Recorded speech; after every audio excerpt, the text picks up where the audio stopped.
Hello everyone and welcome back. Let's see the solution to weather observation 13. Query the sum of northern latitudes or lat_n, this column which is of type number, from a station table having values greater than 38.7880 and less than 137.2345, and also truncate your answer to 4 decimal places.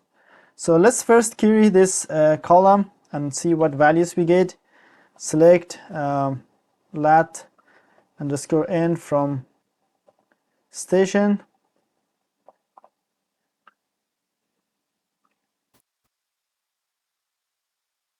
We have all these number values. To sum up these values, we are going to use the sum function.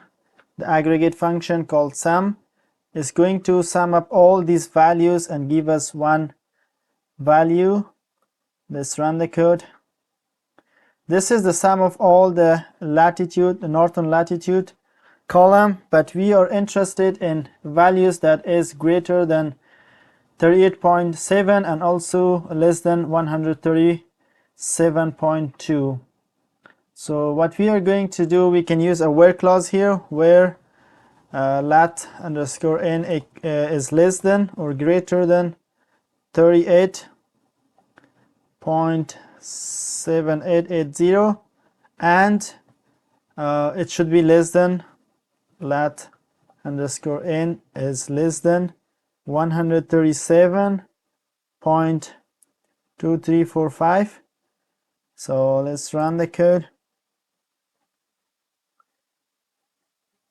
We get the sum of values, but we have to print only 4 decimal places. Let's truncate that, round the result to 4 decimal places. So we can round this sum value to 4 decimal places using the round function. Round this value to 4 decimal places. Let's rerun the code. Yeah, it's accepted, and let's submit. It passes all the test cases. Thank you guys for watching and see you in the next video.